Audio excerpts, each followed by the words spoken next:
All right, let's take a couple minutes and let's figure out how to use this metric staircase to convert from one type of unit to another in the metric system. All right, so let's pretend you're taking the mass of an object using a triple beam balance, and when you're done, the mass of that object is 48.2 grams. Now you guys notice how I've written a G right here, and that G stands for grams. So when you see your staircase and you see the G underlined, that stands for that G right there. Now, if in your lab it tells you to convert to milligrams, you're going to see this little abbreviation right here, milligrams. And again, you guys, if we look at the word milligram, it means 1,000 parts of a gram. That's what this abbreviation stands for, milligram. And this little abbreviation is a big deal because it tells you a lot about where you should be on your staircase. Now, for instance, if we have 48.2 grams, it means I'm going to start in the middle of my staircase. Now, there's two ways for me to convert within the metric system. I can convert using the staircase as a way to move my decimal, or I can use the arrows in the staircase as a way to multiply or divide to get the number I'm looking for.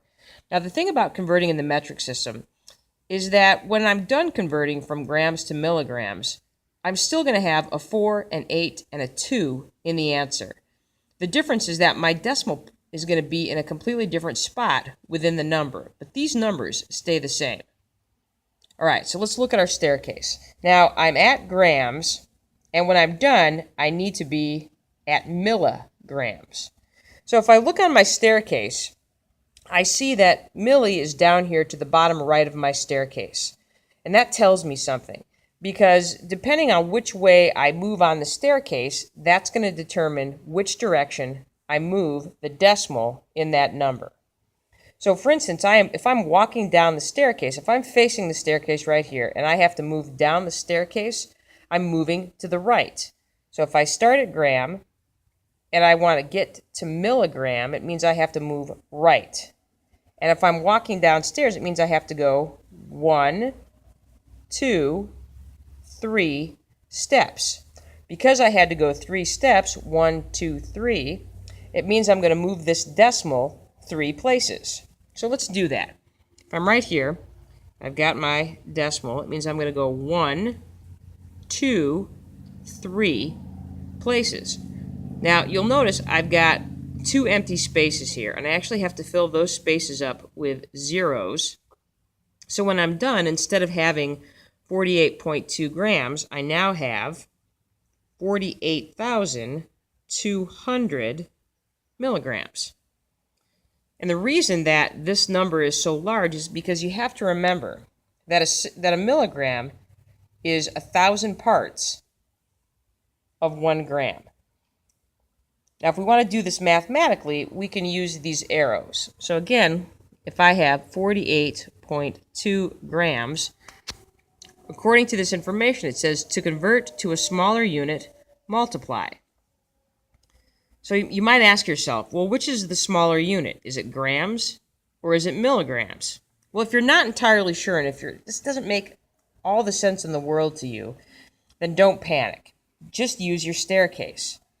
If you're not sure which is smaller, go to your base unit, and if you go down the staircase, what's at the bottom of the staircase is progressively smaller.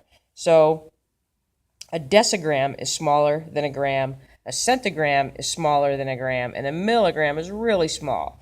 So what you need to remember is that a milligram is smaller than a centigram is smaller than a decigram, and a decigram is smaller than a gram.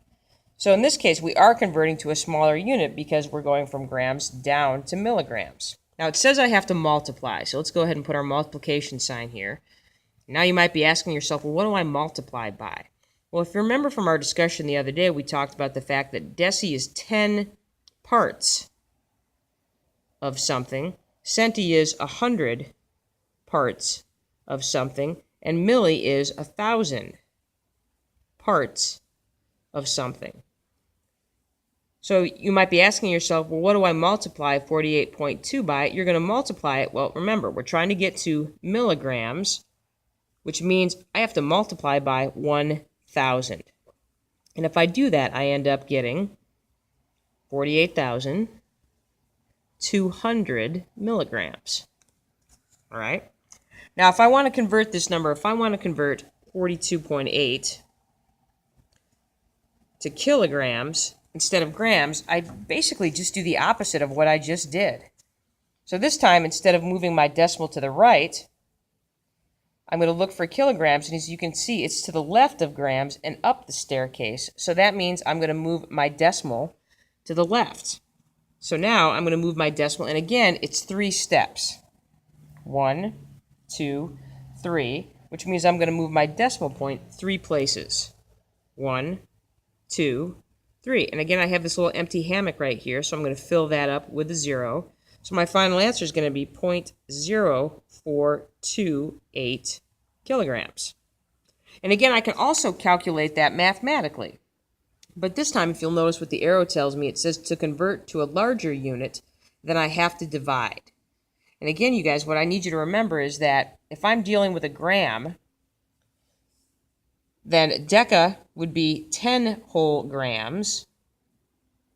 Hecto would be 100 whole grams. And kilo is 1,000 whole grams. So in this case, if I am going to try to do this mathematically, if I want to know the number of kilograms, I'm going to take 48.2 divided by 1,000, and you'll end up getting 0.0428 kilograms. All right? So that's how you do it. What you really have to remember is that you need to understand what these abbreviations mean, that the K in this abbreviation stands for kilo, and the G stands for grams.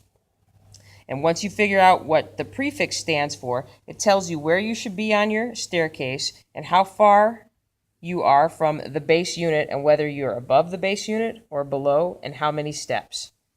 All right, I hope this helps.